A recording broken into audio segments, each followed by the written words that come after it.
Hello everyone. What's up? Welcome to the GMB channel.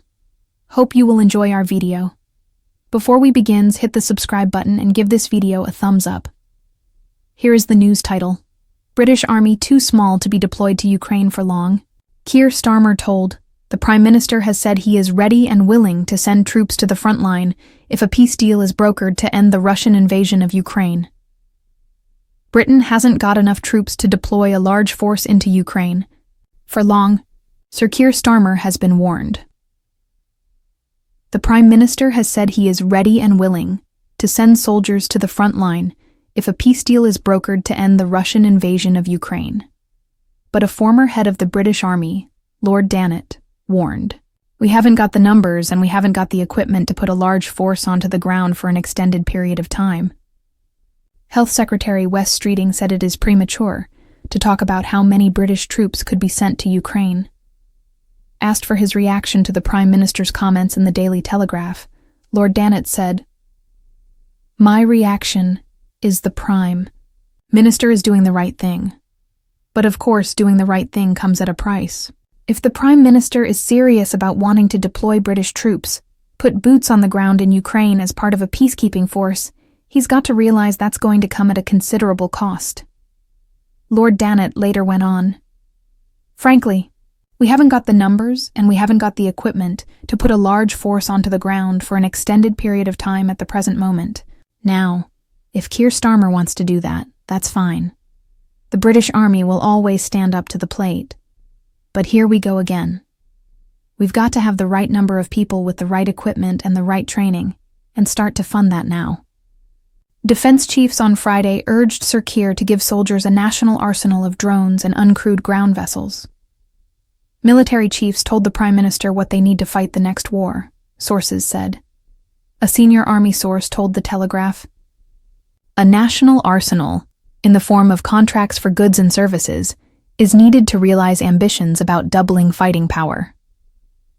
In simple terms, where today the majority of our lethality comes from crude and high-sophistication platforms, like a tank or an attack helicopter, in the future we want to shift more of our lethality coming from low-sophistication and uncrewed systems."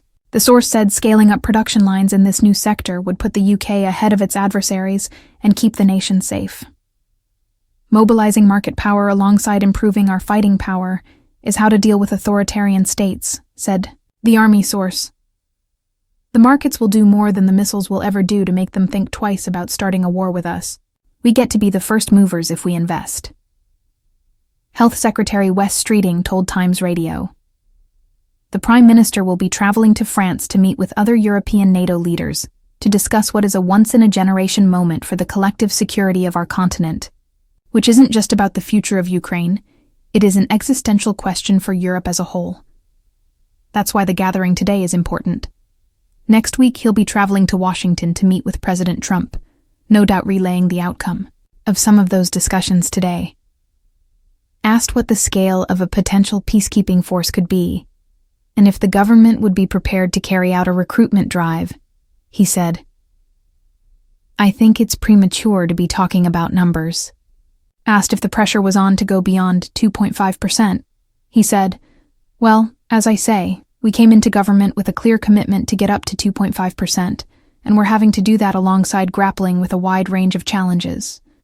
That's why sometimes we're having to say no when people are coming along with some very worthy things for investment, and saying, 'I'm sorry, but we can't afford to do that right now.'" He did not answer the question of whether that meant saying no to lifting defense spending to 3% or 3.5%. He reiterated plans to be on a path to 2.5%, when asked if spending 2.5% of GDP on defense was the limit, or if the government could go higher. Ken Clarke issues surprising two-word verdict on Nigel Farage's election. Hope's Ken Clarke also said found it almost unimaginable that someone like Donald Trump could become president of the most powerful country in the world. Lord Clarke, the former Chancellor and Tory big beast, has issued a surprising verdict on Nigel Farage's political prospects, declaring that Reform UK would do extraordinarily well if a general election were held today. However, the famously Europhile peer, former Ken Clarke, stressed that he was flatly against the idea of the Conservatives forming a coalition with the party. The 84-year-old veteran politician, who served as the Conservative MP for Rushcliffe for 50 years, made his comments shortly after Reform UK topped a YouGov poll for the first time. The party, which is led by Mr. Farage, pushed the Conservatives into third place, sparking discussions about the possibility of a future coalition. Some MPs, including Newark's Robert Jenrick, have been reluctant to rule out cooperation with Reform.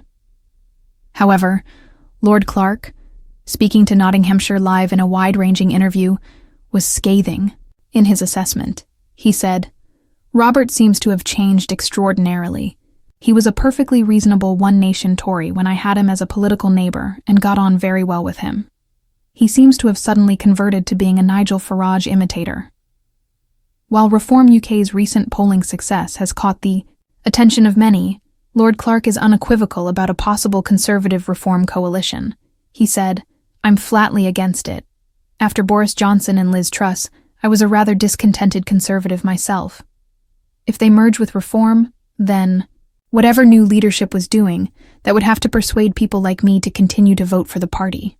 Mr. Clark's comments came as he reflected on the broader political landscape, particularly following the 2024 general election, which saw Labour, led by Sir Keir Starmer, win a landslide victory. The defeat has spurred deep introspection within the party. Lord Clark said, "I would have been amazed if the Conservative Party had won the last election. The total collapse and the geographical pattern of the collapse meant it gave an unpopular opponent, Sir Keir Starmer in the Labour Party, an enormous majority because of the way our first-past-the-post system works." He also placed the blame for the rise of populist movements, including those led by Mr. Farage, on global discontent, particularly following the 2008 financial crash. Lord Clark, who finished his time as Rushcliffe MP as an independent after having the Tory whip withdrawn, continued, "I find it almost unimaginable that someone like Donald Trump could become president of the most powerful country in the world on what is obviously a combination of the same views. Le Pen is likely to win in France, alternative for Deutschland is going to do extremely well in Germany, and if there was an election now, Mr. Farage and Reform would do extraordinarily well."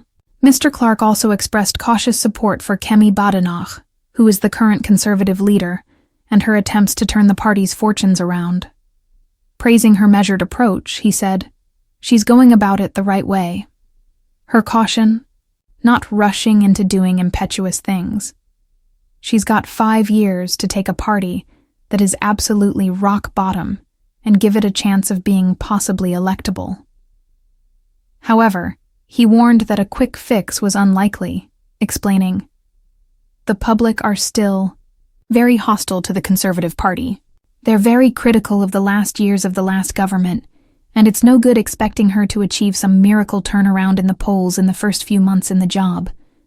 Mr. Clark's comments reflect a deep sense of unease about the future of the Conservative Party and British politics as a whole.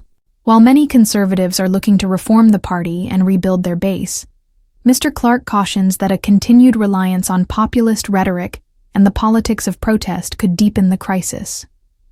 He warned, "Until we achieve a good run of economic growth again and can demonstrate that we're in control of immigration, which are the two big issues that are causing it, we're going to continue in the politics of anger and protest. To be deployed to Ukraine for long," Keir Starmer told Introduction. "The British Army has been warned that it is too small to sustain a large-scale deployment in Ukraine for an extended period. This warning comes as Prime Minister Sir Keir Starmer has expressed his willingness to send troops to the front line if a peace deal is brokered to end the Russian invasion of Ukraine. However, military leaders, including former British Army head Lord Dannatt, have cautioned that such a move would come with significant challenges due to limitations in personnel, equipment, and funding. Challenges in deploying British troops. Lord Dannatt emphasized that while the Prime Minister's intentions are commendable, the reality of the British Army's current state must be acknowledged. We haven't got the numbers and we haven't got the equipment to put a large force onto the ground for an extended period of time at the present moment, he said. Additionally, Health Secretary Wes Streeting has called discussions about troop deployment premature, adding that the government must first assess the practicalities of such an operation before committing to specific numbers, equipment, and personnel shortages. The British Army has faced significant downsizing in recent years, with troop numbers falling to their lowest levels in decades. Experts argue that the UK would struggle to maintain a prolonged military presence in Ukraine without a significant increase in defense spending and recruitment. Furthermore, military chiefs have urged the Prime Minister to invest in modern warfare capabilities, including drones and autonomous ground vehicles. A senior army source stated that a national arsenal must be developed to improve the UK's combat effectiveness. Mobilizing market power alongside improving our fighting power is how to deal with authoritarian states, the source added. Defense spending and future commitments. The UK government has committed to increasing defense spending to 2.5% of GDP, but there is growing pressure to go beyond that figure. Despite calls for further investment, Streeting acknowledged the financial constraints, stating, "We came into government with a clear commitment to get up to 2.5%, and we're having to do that alongside grappling with a wide range of challenges. While the government remains open to discussions on increased spending, there has been no commitment to raising defense spending to 3% or 3.5% of GDP, international cooperation and strategic planning." The Prime Minister's diplomatic efforts include meetings with European NATO leaders in France and discussions with US President Trump in Washington. These meetings aim to strengthen collective security and ensure that NATO allies align their military strategies for the evolving geopolitical landscape. Additionally, discussions surrounding a potential peacekeeping force highlight the necessity of securing international support and contributions from allied nations before the UK commits to any large-scale deployment in Ukraine. Conclusion. The British Army's current size and resource constraints make it difficult to sustain a prolonged deployment in Ukraine. While Keir Starmer has expressed readiness to send troops as part of a peacekeeping force, military experts caution that without significant investment in personnel, equipment, and modern warfare technology, the UK's ability to maintain such a force is limited. The government must balance its defense commitments with financial realities while working closely with NATO allies to ensure the best possible strategy for regional security. So, what do you guys think about this update? Let me know in the comment below. If you like my video, please press like button and subscribe for more. Hope I'll see you in next video.